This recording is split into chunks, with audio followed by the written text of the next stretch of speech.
दुनिया में अगर हमारे पास बहुत अकल है, बहुत समझ है, तो ये बात याद रखो, वो हमारे लिए सब कुछ वेस्ट है।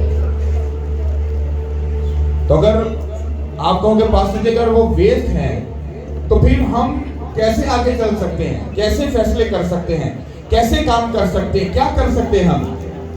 तो उसका एक ही हल है और एक ही तरीका है। वो क्या है कि खुदावंद खुदा जिसने तुम्हें पैदा किया, तुम्हें बनाया, जो हिकमत का बादशाह है, जो हिकमत को जिसने पैदा किया, वो खुदावंद खुदा फरमाता है कि मैंने दुनिया के बेवकूफों को चुना।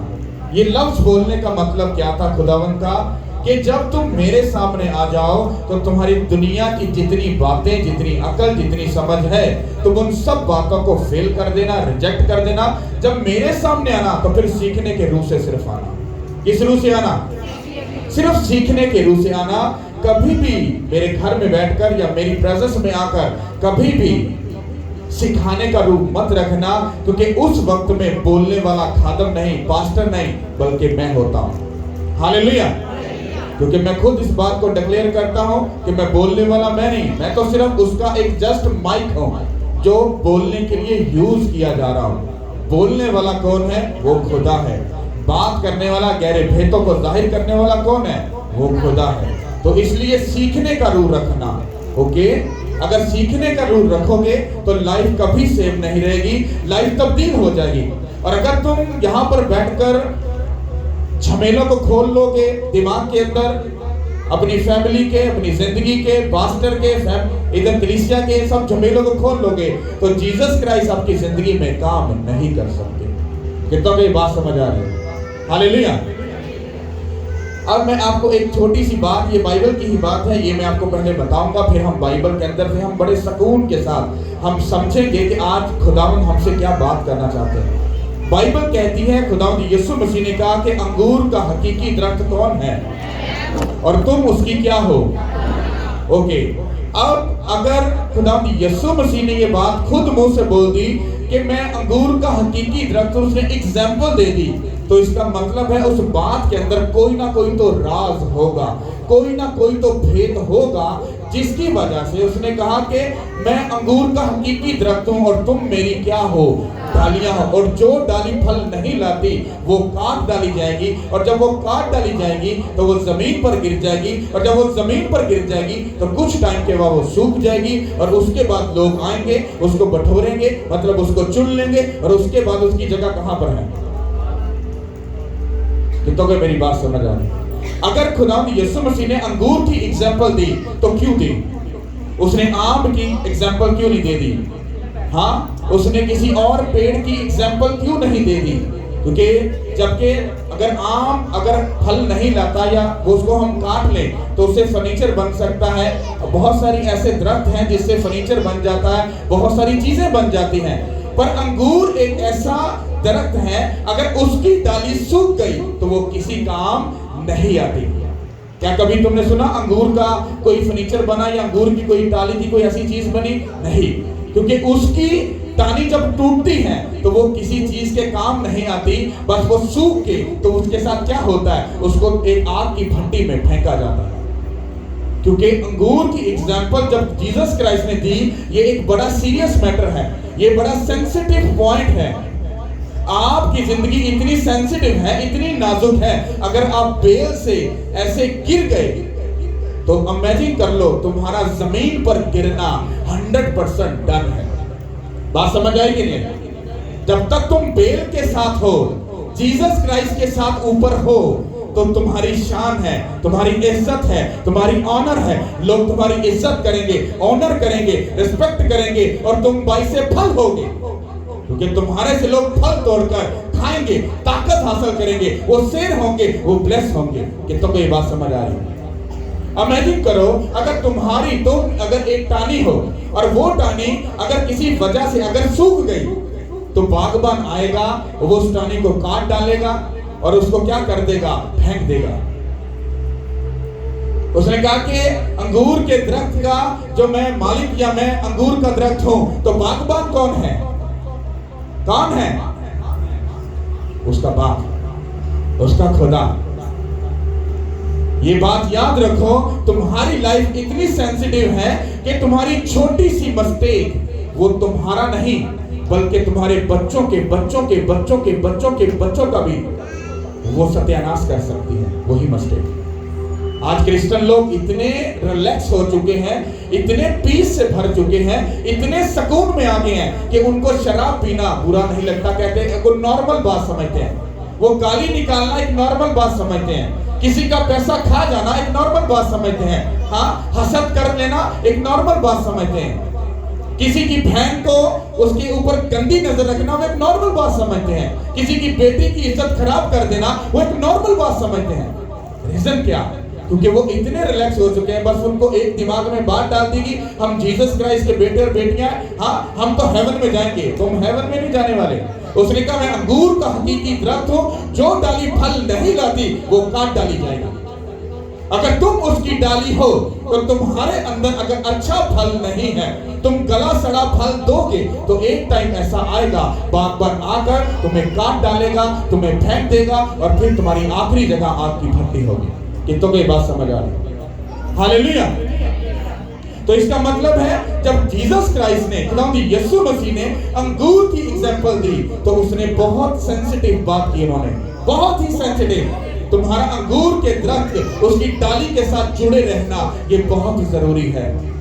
जिस दिन तुम उस डाली से जुदा हो गए तुम किसी काम के नहीं रहोगे। और जो मैं आपको आज बताऊंगा, तुम इमेजिन करो एक गलती ने आज तक, अभी राइट नाउ, आज इस जो अभी मैं बोल रहा हूं, अभी तक ये बाइबल की बात वो पूरी हो रही है। इतनी लंबी सजा ये एग्जाम्पल दी थी। ये बाइबल में कुछ भी हम अगर पढ़ते हैं और समझते हैं, ये सीखते हैं, वो हमें सिर्फ सिखाने के लिए है कि जो पीछे हुआ वो तुम लोगों को गलतियां नहीं करनी। हालेलुया। कितनों को समझ आ रहा है? जब तुम लोग गुनाह करते हो तो तुम्हारे गुनाह की शिद्दत वो इतनी बड़ी होती है वो तुम्हें कुछ टाइम तो मालूम नहीं होता, पर तुम्हारे बच्चों की जिंदगी का वो अहम हिस्सा बन जाती है। मैं बाइबल में से तुम्हें प्रूफ दूंगा इस बात का। हालेलुया।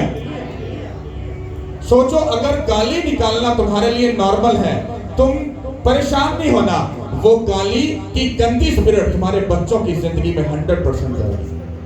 आज तुम अगर अकड़बाज हो, तुम गरूर से भरे हुए हो, तो ये बात याद रखना, वो गरूर की रूह जो है, वो गंदी स्पिरिट जो रूह है, वो तुम्हारे बच्चों में 100% जाएगी। हालेलुया।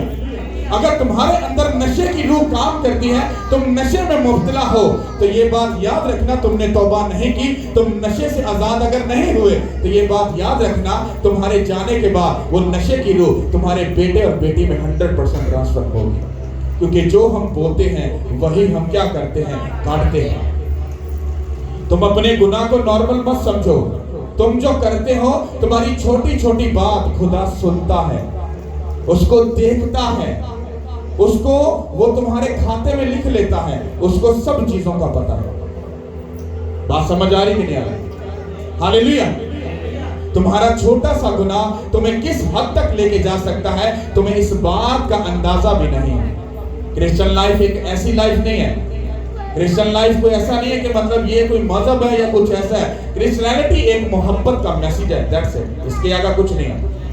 मजहब नाम की एक भी चीज बाइबल के अंदर नहीं लिखी है। जीसस क्राइस्ट सिर्फ आपकी जिंदगी को चेंज करते हैं, वो आपको आजाद करते हैं, वो आपका कनेक्शन खुदा बाप के साथ मिलाते हैं। उनका काम ये है, उनका काम ये नहीं है कि एक मजहब को बना देना। अगर जीसस क्राइस्ट ने मजहब बनाया होता तो हम जितनी बड़ी क्रिश्चियनिटी है हम पता नहीं क्या कर डालते।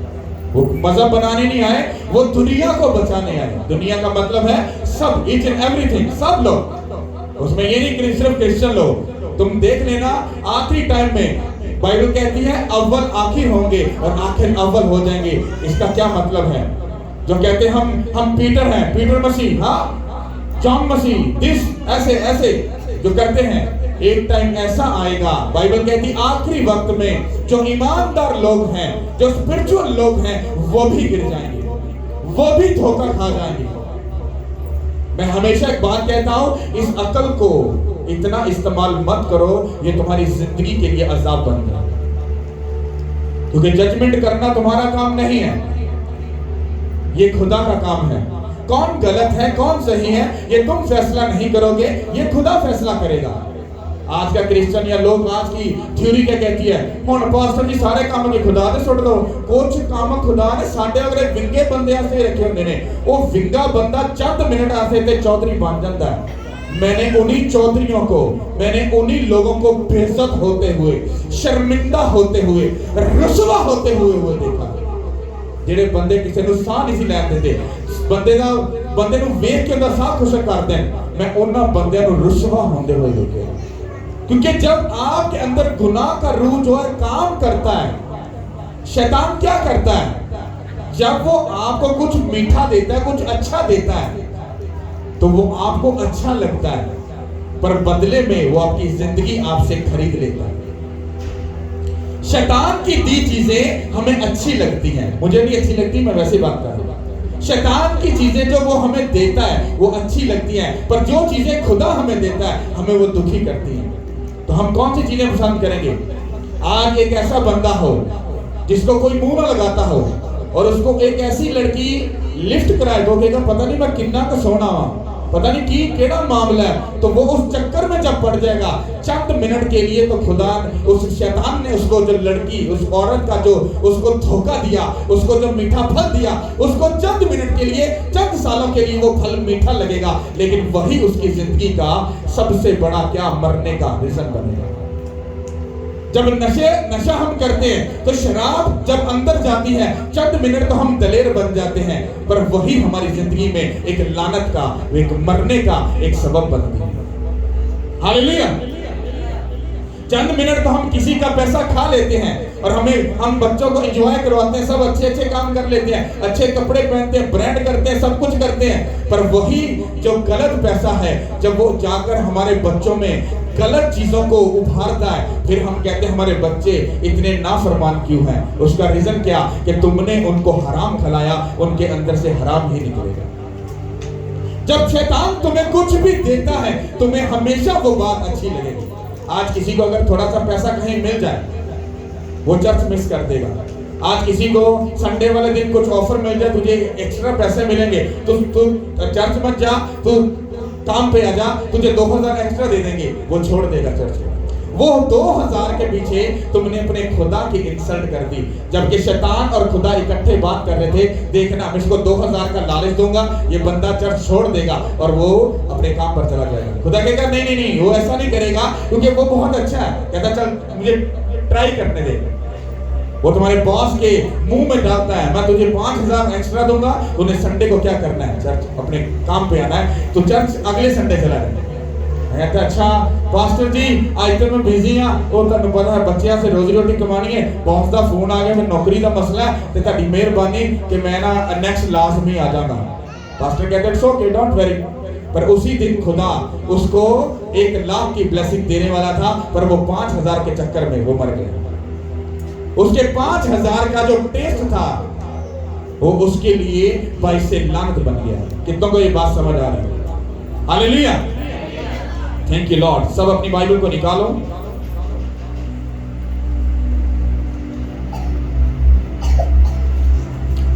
और पढ़ेंगे। हालेलुया। जिस किसी के पास कलाम मुकद्दस है मेरे साथ निकालेंगे पैदाइश की किताब, उसका 9 बाब उसकी 20 आयत से। और नूह काश्तकारी करने लगा और उसने एक अंगूर का बाग लगाया और उसने उससे मैं पी और उसे नशा आया और वो अपने डेरे में बरहंगा हो गया।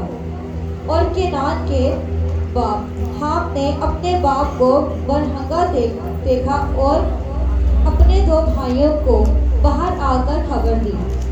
तब सम और याफ ने एक कपड़ा लिया और उसे अपने कंधों पर धरा और पीछे को उल्टा चल कर गए और अपने बाप की बरहंगी डांकी। सो उनके मुंह उल्टी तरफ थे और उन्होंने अपने बाप की बरहंगी ना देखी। जब नूह अपनी मां के नशे से होश में आया तो जो उसके छोटे बेटे ने उसके साथ किया था उसे मालूम हुआ और उसने कहा कि केनान मौलून हो, वो अपने भाइयों के गुलामों का गुलाम होगा। फिर कहा खुदावन सम का खुदा मुबारक हो और केनान सम का गुलाम हो। खुदा याब को फैलाए और वो सम के डेरों में बसे और केनान में उसका गुलाम हो। सब बोलो आमीन। अब आप पहले आपको इस बात को समझना है कि जो हमने कलाम पढ़ा ये क्या पढ़ा है, इसका मतलब क्या है। क्योंकि मोस्टली हमारे क्रिश्चियन लोगों को ये आदत नहीं है कि जब कलाम पढ़ रहे होते हैं तो वो बस थोड़ा सा सुना तो बस उसको इग्नोर कर दिया। जिस तरह फिल्म के मशहूरी आती तो फटाफट काट देते हैं, देखने नहीं दी। इसी तरह जो पढ़ा जाता तो वो समझते नहीं कि क्या पढ़ा क्या नहीं, इसलिए तो कलाम की समझ नहीं आती कि कलाम पढ़ा क्या था, वो किस वजह से पढ़ा गया था। अब तुम यहाँ पर देखना कि कितना बड़ा भेद इस बात में छुपा हुआ है। यहाँ पर बात हो रही है नूह की। बाइबल कहती है कि नूह जब तूफान के बाद फारिग हो गया तो उसने एक अंगूर का क्या लगाया, बाग लगाया। फिर उसने अपने बाग में से क्या लिया, अंगूर लिए, उनकी मैं बनाई, उनको बनाकर उसने पिया। पीने के बाद उसको नशा हो गया और नशे के अंदर क्या हुआ कि वो अपने खैमे के अंदर क्या हुआ, कपड़ों के बगैर, मतलब वो नंगा, वो अपने कमरे में पड़ा था। और बाइबल ये कहती है कि जो नूह के 3 बेटे थे। कितने बेटे थे? हाम, साम और याफ। कितनों की बात समझ आ रही है? बाइबल कहती है कि जो हाम था उसने क्या किया, वो बगैर लॉक किए, बगैर किसी चीज को इन्फॉर्म किए, वो अपने बाप के जब उस तंबू में गया तो बाइबल कहती है उसका बाप नंगा पड़ा था। उसने अपने बाप को देखा और देखने के बाद वो वापस गया और उसने अपने दोनों भाइयों को बताया कि बाप अंदर नंगा पड़ा नशे के अंदर। बात समझ आई? अब ये नॉर्मल बात है कि ये बाप की गलती है कि उसने नशा किया था तो वो अंदर उन कपड़ों के बगैर था। पर बाइबल ये कहती है कि जब उसका बेटा वहां से निकलकर बाहर जाकर उसने अपने दूसरे भाइयों दोनों को बताया तो बाइबल ये कहती है कि उसके बाद उन दोनों भाइयों ने क्या किया, एक कपड़ा लिया। कपड़ा लेकर, मान लो कि ये कपड़ा है, एक भाई इधर और एक इधर, दोनों ने अपना मुंह इधर रखा और उल्टे पांव पीछे गए और अपने बाप के ऊपर कपड़ा डाल दिया और उसके नंगेपन को ढक दिया। और पर उनको उसने अपने बाप को नंगा नहीं देखा। ये कैसे पॉसिबल है? एक दो भाइयों को अकल है और एक भाई को अकल नहीं है। क्या उसका बाप अगर अंदर नंगा पड़ा है तो वो उसको देख रहा है, वो भाग जाता उधर से, वो आंखें बंद कर लेता। पर बाइबल साफ साफ कहती है कि उसने अपने बाप को नंगा देखा। क्या देखा? बाइबल कहती जब उसने देखा फिर उसने भाइयों को बताया। उसके भाई समझदार थे, उन्होंने कपड़ा लिया, उसको पकड़ा, उसको उल्टे पांव लेकर गए। अब मतलब मान लो कि उसका बाप यहाँ पर है तो उन्होंने अपने मुंह को इधर रखा और ऐसे लेकर गए और जाकर अपने बाप के ऊपर कपड़ा डालकर उसको क्या कर दिया, ढांप दिया। अब बाइबल कहती है कि जब नूह अपने नशे में से होश में आया, वो नशा जब उतर गया, उतरने के बाद जब वो होश में आया तो बाइबल ये कहती है उसको ये पता चला कि उसके छोटे बेटे ने उसके साथ क्या किया, ये काम किया। उसने कहा कनान जो है, क्योंकि जो हाम था उसका जो बेटा उसका नाम कनान था। और बाइबल ये कहती है कि उसने उसके ऊपर क्या किया, लानत को रिलीज किया। उसके बाप ने उसको क्या कहा कि कनान क्या हो, मलाउन हो, मतलब वो लानती हो। जब वो लानत उस पर रिलीज की गई तो आपको ऐसा लगता है जैसे जब आप अपने बच्चों के ऊपर, दो बातें, जब आप अपने बच्चे, मेरा बच्चा बड़ा शरारती है, तुमने लानत को रिलीज कर दिया। मेरा बच्चा बहुत लानती है, तुमने उसके ऊपर लानत को रिलीज कर दिया। दूसरी बात, जब तुम्हारी गलती, तुम्हारी खताएं, तुम्हारी जिंदगी के झमेले जिसमें तुम सॉरी नहीं करते, वही लानते तुम्हारे बच्चों की जिंदगी में क्या करती हैं, काम करती हैं। और जब उन्होंने अपने बाप को ढांक दिया तो ढांकने के बाद बाइबल ये कहती है कि जब नूह होश में आया तो उसने अपने बेटे कहा कि कनान क्या हुआ, लानती हुआ। और आगे लिखा है, और उसने कहा कि कनान मलाउन हो, वो अपने भाइयों के गुलामों का गुलाम होगा। क्या होगा? अपने भाइयों के गुलामों का गुलाम होगा। और आगे लिखा है, फिर कहा कि खुदावन सैम का खुदा मुबारक हो और कनान सैम का क्या हो, गुलाम हो। मतलब जिसको लानत दी उसने अपने दूसरे बेटे को कहा कि वो उसका क्या हो, गुलाम हो। कितनों को ये बात समझ आ रही है? हालेलुया। उसने दो आसान लफ्जों में अगर तुम्हें समझाऊं तो उसने अपने दो बेटों को बरकत दी और एक बेटे को उसने क्या कर दिया, लानत दी। तीन भाई यहां पर आओ क्योंकि तुम्हें समझने में आसानी होगी, ये छोटा चैप्टर नहीं है। तीन भाई आओ, जल्दी से आओ, जल्दी से आओ, जल्दी से। एक यहां पे बैठ जाए और दो यहां पे बैठ जाओ। दो भाई कोई भी आ जाओ, आ जाओ, जल्दी से आओ, जल्दी से आओ। कोई भी दो लोग आ जाओ यार, जल्दी से बैठ जाओ। हालेलुया। सुनो, अब हम जिसके ऊपर लानत रिलीज की वो ये है, वो लानत इसकी नस्ल के ऊपर रिलीज हुई। ओके, और ये वो दो हैं जिनको उनके बाप ने बरकत दी।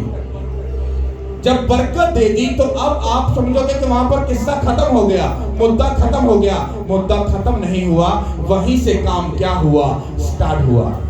अब हम चलेंगे हाम की, मतलब इस भाई की नस्ल को देखेंगे कि इसकी नस्ल का जो फैलाव था वो किधर किधर गया और किन किन मुल्कों में गया। फिर तुम देखना कि जब एक अच्छा खासा बंदा जब जीसस क्राइस्ट को छोड़ता है, उसकी जिंदगी कैसे तमाशा बनती है। वो खुद तो मरता है, उसकी नस्लों की नस्लें भी मरती हैं उसके गलत डिसीजन की वजह से। हालेलुया। हम नस्लों को हाँ पढ़ेंगे। पैदाइश 10 बाब, उसके दूसरा जो है। हालेलुया। पैदाइश की किताब में से उसका 12 बाब, 10 बाब, उसका 10 बाब 19 से 20 आयत। 19 से 20 आयत तक पढ़ेंगे। यहाँ पर आपने गौर से सुनना है। और किनानियों की हद ये है सिदा से अजरा तक जो जरार के रास्ते पर है, फिर वहाँ से लसा तक जो सदूम और अमूरा और अर्दमा और सबियान की राह पर है। सो बनी हाम ये है जो अपने अपने मुल्क और गरूहों में अपने कबीलों में अपनी जुबानों के मुताबिक आबाद है। हमें किसकी बात हो रही है? हाम की, जिसके ऊपर लानत रिलीज की। अब सदूम और अमूरा के अंदर किसकी नस्ल रहती थी? जिसके ऊपर लानत रिलीज की गई थी। किसकी नस्ल वहां पर रहती? सदूम और अमूरा में किसकी नस्ल रहती थी? जिसके ऊपर लानत रिलीज की गई थी। अब हम देखेंगे कि जिन बेटों को खुदा ने बरकत दी, उसके बाप ने बरकत दी, हम उनकी नस्ल को देखेंगे कि उनकी नस्ल किधर को जा रही है। तो फिर आपको ये बात समझ आएगी कि मैं आपको समझाना क्या चाह रहा हूं। हालेलुया। और फक्सद पैदा हुआ सिम की नस्ल से। हम सिम की नस्ल का निसब नामा पढ़ेंगे और हम देखेंगे कि सिम से कौन कौन पैदा हुए। और फक्सद पैदा हुआ, और फक्सद से सलाह पैदा हुआ, सलाह से अबर पैदा हुआ, और अबर से फलेश पैदा हुआ, फलेश से रऊ पैदा हुआ, रऊ से सरूज, सरूज से नहोर पैदा हुआ, नहोर से तारीख पैदा हुआ, तारीख से अब्राहम पैदा हुआ। कौन पैदा हुआ? कौन पैदा हुआ? इसका मतलब है कि साम जो खुदावन ने, जिसको उसके खुदा के जो खादम था, नूह था, उसने अपने बेटे साम को जब बरकत दी तो उसकी नस्ल में से कौन निकला? अब्राहम निकला। अब्राहम के साथ खुदा ने क्या वादा किया था कि मैं तुझे कनान का मुल्क दूंगा। मैं तुझे कौन सा मुल्क दूंगा? और कनान के अंदर कौन बसता था? वो हाम की नस्ल के लोग वहां पर बसते थे। और उसने क्या कहा कि साम जो है वो हाम के ऊपर क्या करेगा? हुकूमत करेगा। और जो हाम है, इसकी जो नस्ल है, वो इसके गुलामों के भी गुलाम होंगे। कितनों को मेरी बात समझ आई? हालेलुया। खुदा ने अब्राहम से कहा कि अब्राहम, मैं तुझे कनान का वो मुल्क दूंगा जिसकी मैंने तुझसे कसम खाई है। मैं तुझे वो मुल्क दूंगा, तेरी नस्ल को वो मुल्क मैं दूंगा। और उस वहां पर जो नस्ल रहती थी वो नूह के बेटे हाम की नस्ल थी, जिससे खुदा क्या करता था? नफरत करता था। क्योंकि जब तुम्हारी जिंदगी में गुनाह आता है तो खुदा तुमसे क्या करता है? नफरत करता है। कितनों को ये बात समझ आ गई? अब आपने इस बात को तो समझ लिया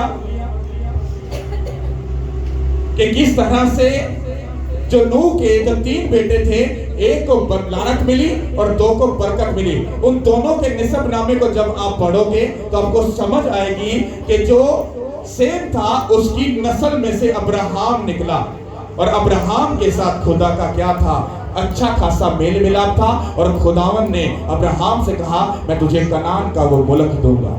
ये उससे वादा किया कि उसको वो मुल्क दूंगा।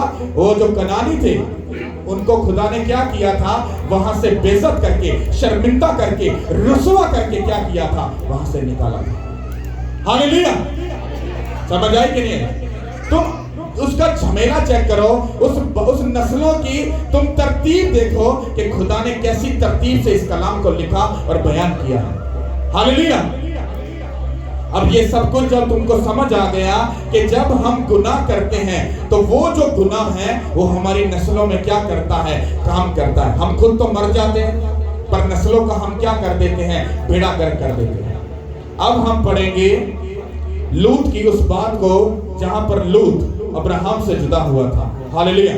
पैदाइश की किताब से ही पढ़ेंगे 13 बाब और उसकी 11 आयत से। सो लूत ने यरदन की सारी तराई को अपने लिए चुन लिया और वो मशरिक की तरफ चला और वो एक दूसरे से जुदा हो गए। अब्राम तो मुल्क के नान में रहा और लूत ने तराई के शहरों में सकूनत इख्तियार की और सदोम की तरफ अपना डेरा लगाया। और सदोम के लोग खुदावंद की नज़र में निहायत बदकार और गुनहगार रहे। हालेलुया। कितनों को बात समझ आए? अब अब्राहम और लूत क्या थे, आपस में रिश्तेदार थे।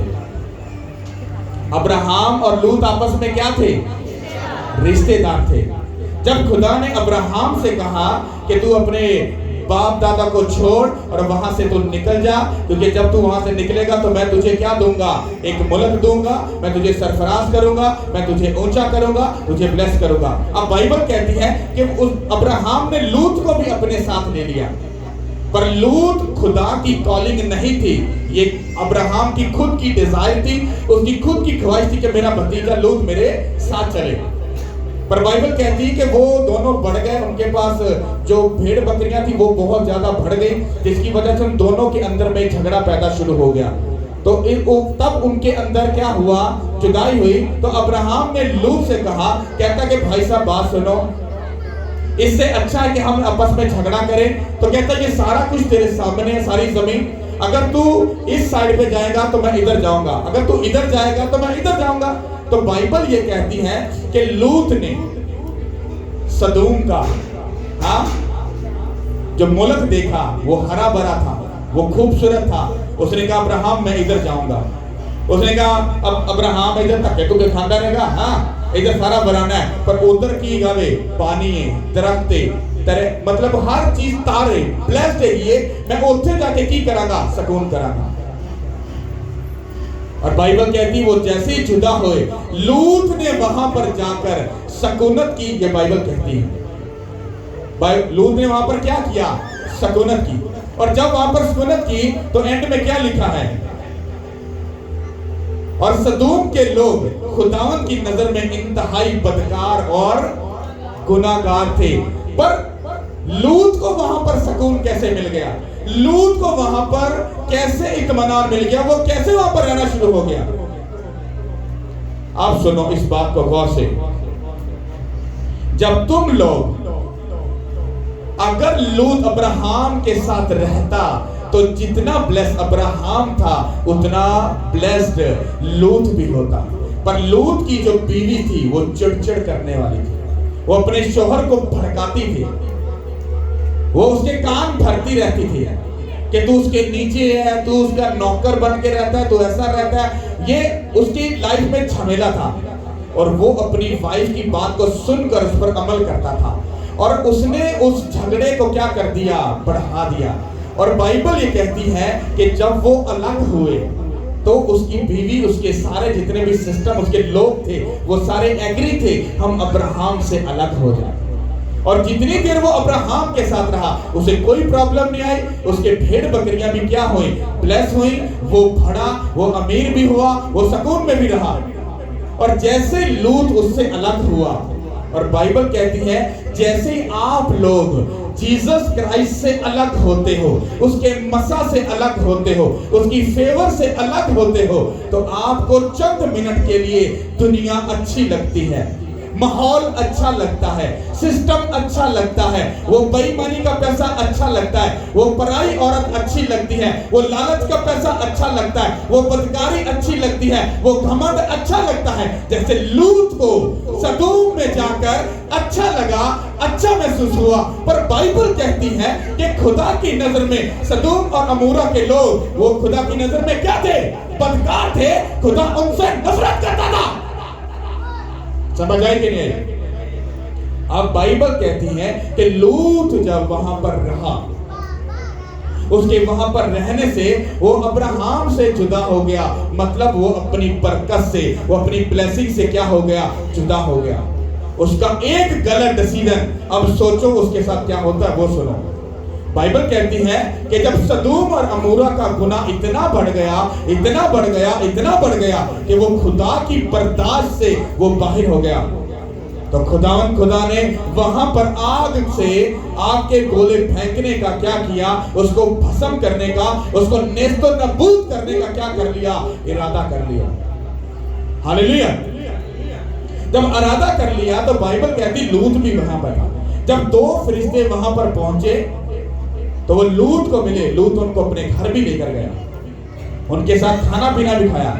वो शहर, वो मुल्क इतना घटिया, इतना गंदा था कि वो लोग जो थे, वो उन्होंने जब फरिश्तों को देखा, वो एंजल्स इतने खूबसूरत थे, वो लूत को कहते हमें ये दे ताकि हम इनके साथ फिजिकल रिलेशन करें। ये तो कोई बात समझ आ रही? इतने वो गिरे हुए लोग थे, वो गुनाह की शिद्दत उनकी जिंदगी में कितनी भर चुकी थी कि वो एंजल्स को भी देखकर वो माफ नहीं कर रहे थे। फिर लोग ने कहा कि मेरी दो जवान बेटियां हैं, वो उन्होंने मर्द को नहीं जानती हैं, तुम उनके बदले में मेरी बेटियों को ले जाओ, जो दिल करता कर लो, पर उनको कुछ मत कहो।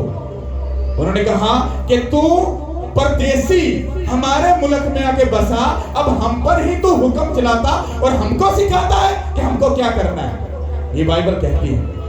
वो क्या था? परदेसी था, पर उस मुल्क में रहकर उसने अपनी बेटियों को भी वहां पर बेहाया, और दो बेटियां उसकी गवारी थी।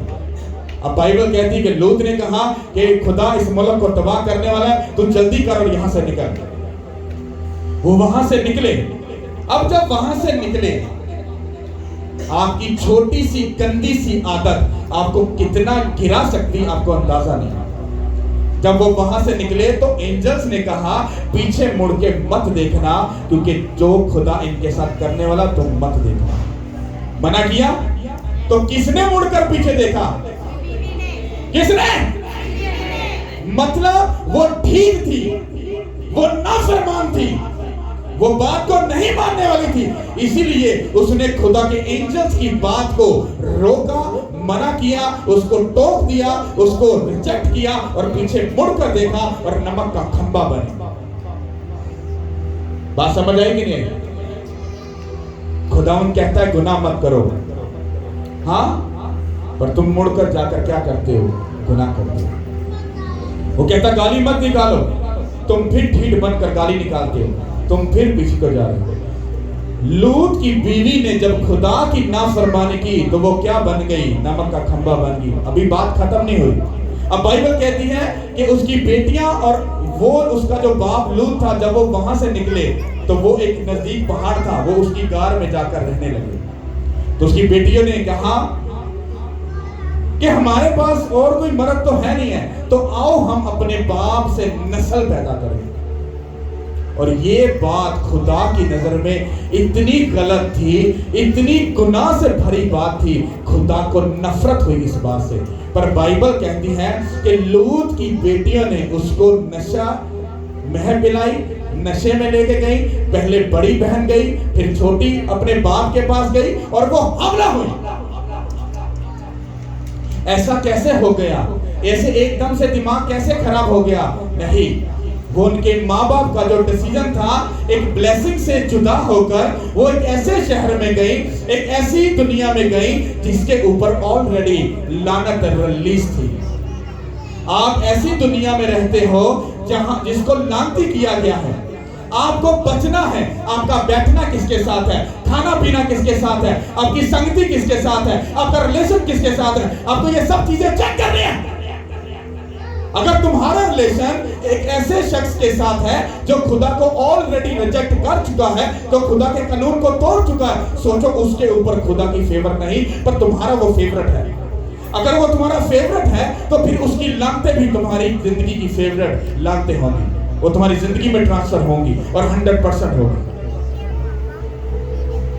हालेलुया। अब हाम की जिंदगी में क्या थी? लानत थी। हाँ, और खुदा को किससे नफरत थी? सदोम और अमोरा के लोगों से। और वो जो लोग थे वो किसकी नस्ल से थे? हाँ, मतलब जिस बेटे को उसके बाप ने क्या दी थी? लानत दी थी, जिसने अपने बाप को नंगा देखा था। बाइबल में लिखा है नए अहदनामे में, उसने कहा तुम्हारी आंखें तुम्हारे बदन का क्या है? चिराग है। अगर तुम्हारी आंखें दुरुस्त हैं, तुम्हारा बदन बिल्कुल ठीक है। अगर ये आंखों में गड़बड़ी है, इनका देखना अच्छा नहीं है, तो तुम्हारा पूरा बदन गला और सड़ा हुआ है। हालेलुया। जब उसने अपने बाप का गुनाह किया, जब उस पर लानत रिलीज हुई, तो बाइबल ये कहती है वो लानत उसकी नस्लों की नस्लों की नस्लों की नस्लों में वो क्या हो गई? वो ट्रांसफर हो गई। और जैसे ही आप ब्लेस्ड बंदे को छोड़कर, एक खुदा की प्रेजेंस को छोड़कर, जब आप शैतानी लोगों के साथ जुड़ते हो, शैतानी संगति में जाते हो, आप अपनी अच्छी भली लाइफ का कचरा कर देते हो। समझ आई कि नहीं? अब अब्राहम किसकी नस्ल में से था? किसकी नस्ल में से था? साम, जिसको खुदा ने उसके बाप ने बरकत दी थी। और लूत किसके साथ रहता था? जिसके पास बरकत थी। वो जितनी देर अब्राहम के साथ रहा वो ब्लेस रहा।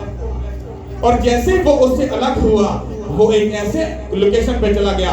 मैंने आपको स्टार्ट में क्या बताया कि शैतान आपको मीठा देता है। जब वो आपको ज्यादा पैसा देता है तो आपको ऐसा लगता है मैं ब्लेस्ड हो रहा, मैं बरकत ना पड़ा हो। फिर आप अयाशी करते हो, चर्च कभी नहीं गए। फिर आप शराब पीते हो, सब गलत काम करते हो, ब्रांड करते हो, फिर सब चीजें करते हो और कहते हो लोगों को हम ब्लेस्ड हैं, हम ब्लेस्ड हैं। चंद मिनट तो वो चीजें अच्छी लगती हैं, पर वही ब्रांड और वही सारी अच्छी अच्छी चीजें और वो जो ब्लेसिंग तुम्हारे पास होती है, वो आगे जाके जब तुम्हारे बच्चों की जिंदगी में जब उभरती हैं, तुम्हारे बच्चे जब नाफरमान निकलते हैं, उनका रिलेशन किसी गलत के साथ निकलता है, वो किसी नशे में मुब्तला होते हैं, जब वो गलत कामों में होते हैं, तो फिर कहते हैं ये हमारे साथ क्या हो गया? ये भाई साहब वही है जो नूह के बेटे हाम के साथ हुआ था। तुमने खुदा के कानून को तोड़ा, तुमने गुनाह किया। वो गुनाह की जो रूह थी, वो गंदी स्पिरिट थी, तो गंदे वो लानतें थी, वो तुम्हारे बच्चों में ट्रांसफर हो गई। हालेलुया। समझ आ रही कि नहीं आ रही? हालेलुया।